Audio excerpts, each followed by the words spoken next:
Hello and welcome back to Rila, under the Duchy of Rila, under Duke Michael Discreet, and we're surprisingly are having an episode 2, which the Republicans have done more bad than good for Rila this time. And that means we got a whole bunch of things here. Oh boy. Cool. But I did do what I said I would. I decided to see if there was a difference if I stayed on the Republican side and they were also Republican, and no, there was no extra event. I did fight with them instead of fighting them, which means I won. And you don't actually get annexed. They don't annex players, they only annex the AIs. So that's cool, at least. So, you know, if you want to play as a puppet, you can. So, you know, woo!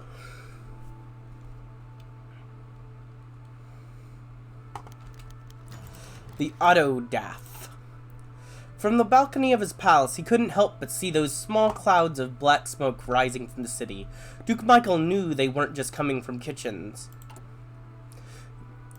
From kitchens where families would lovingly bake cherry pies together. He sighed sadly, knowing that it was a piece of Aquilia's soul and spirit that was burning down there.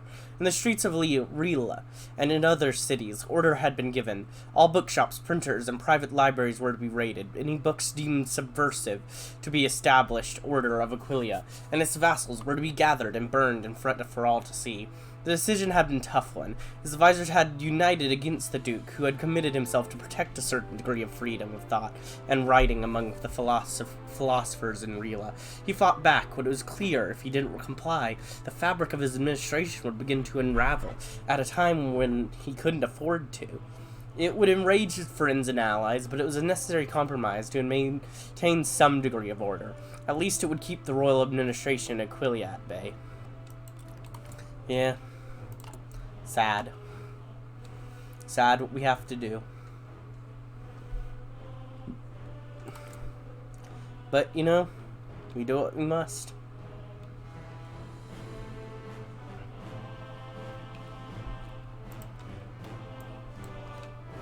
Oh good, they're going down, no, they're going down the Pridea path. Okay, I am Rila. Are there any Rila things even here? Pridea. Vivona.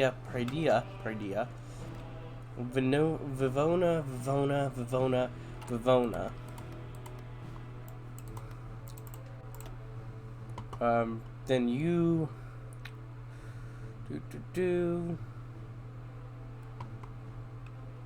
No, there's no events for me on this side. So, don't have to worry about that. That's fine. Though those two get some, so I'll have to go down there for them as well. The Royal Market Degree. Rila has long been plagued by difficulties in tax collection, as well as a legacy of ducal physical concessions to nobility. For years, the ducal advisors tried to sugarcoat it at court in Rila or Aquilia, but to put it plainly, the treasure is nearly empty. At this moment, credit is unavailable, and the duchy needs to fund to handle the instability. Fortunately, the ducal administration has designed a policy based on an area where the ducal authorities had remained absolutely unchallenged. The organization of fairs and marketplaces. Traditionally, it has been used to favor trade, and the organizations of fairs in all of Rila. It has historically made marketplaces and fairs much more popular in the ducal policies. The plan is to harness the popularity by enacting a decree banning trade outside of fairs and markets organized by the duchy, and imposing a fee on all participating vendors.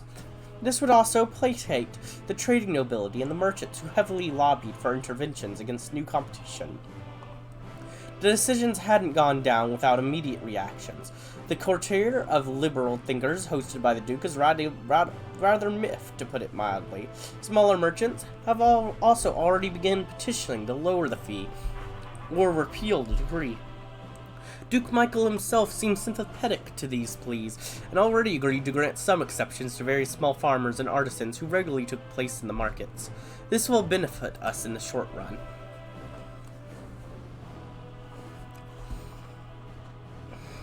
Man, I feel bad for King Michael. He's like, I want to do good for my people. But the only way I ever keep... But the thing is, the path where he tries to do good for his people is the path where he's overthrown at the moment. There's, like, even his sympathizer group, if they become the biggest group possible, at the moment there's no way for them to gain absolute control, and he gets overthrown, no matter what. Like, man, poor Michael. Aquilian Arsenal. News from Aquilia.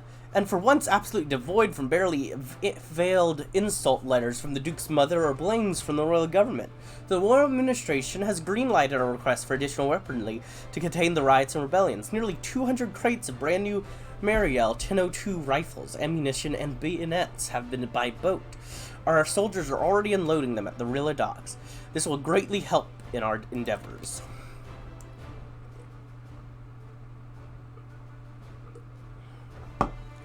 Good. Good.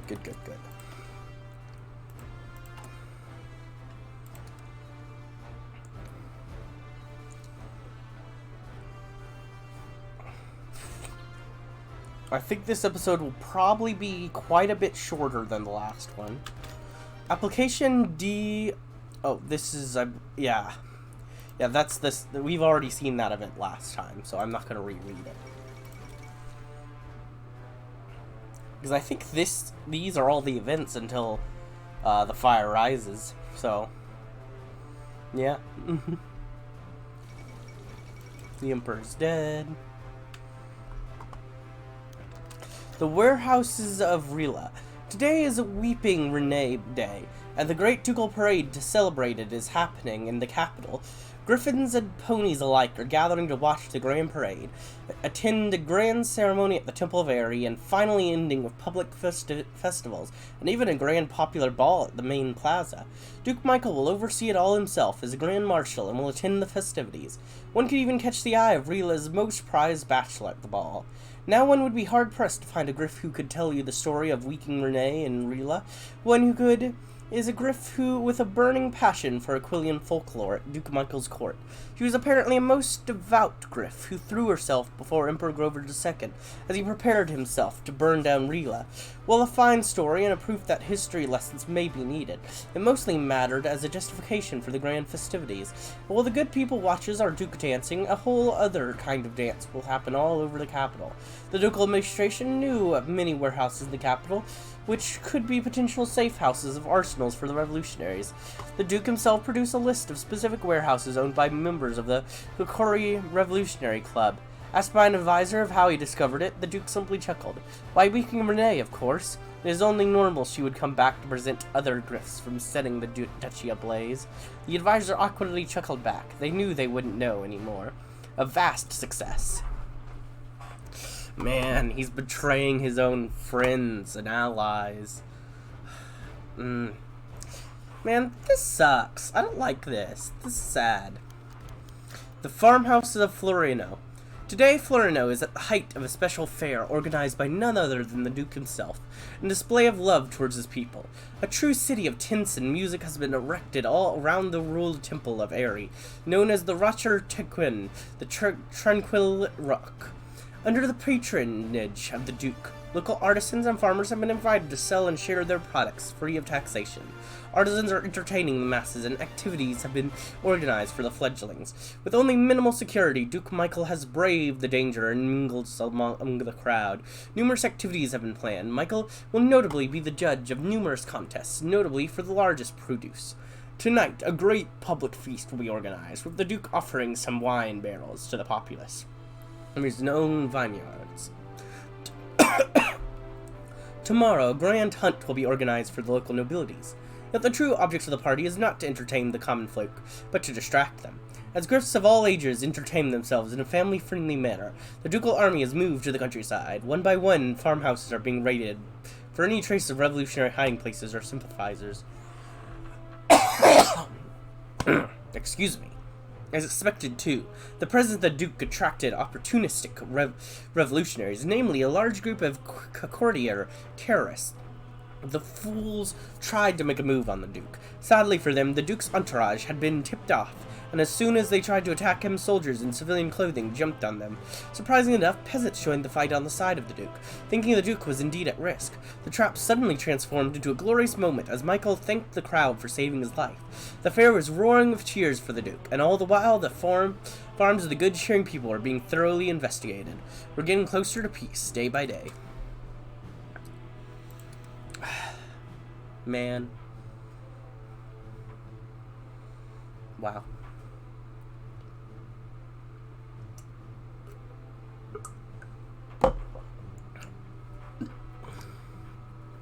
Well, after this event, if no other one pops up for me to choose, I'll just see you after the time's up. By the way, doing these has taken me so long. I'm only on Rila, and it's taken me hours because I have to keep going through 365 days. So, and I still have these 3 to do. I hope these ones are less. And I love lore. I normally am like, give me all the lore. But right now I'm like, oh my goodness, there's so much for these guys. And I haven't even started my playing Equestria yet because I wanted to do these first. The Docks of Pelés. The Chantier de Pelés, a small shipyard, have built their 100th merchant ship earlier this year. While it was happy news for the shipyard, it was surprisingly well received in Rila, where the Duke Michael ordered what the Ducal Palace called an overdue celebration of the Palace shipyard workers, sailors, and overall naval achievements with extraordinary speed. Grand Defile was organized on the seaside streets in celebration of Palace, a true pearl of the Duchy. Yes, the elites of Rila had little interest in Pelesian naval traditions. However, they had been keeping tabs on the revolutionary activities in Pelés, which was a well-known bastion of republicanism in the Duchy. Revolutionary clubs like the Fennel or the Courtiers had ample support among the dock workers and shipyard workers. Local forces had gathered a lot of information, but never used them, for fear that action could cause an uprising. The revolutionaries knew it and exploited it.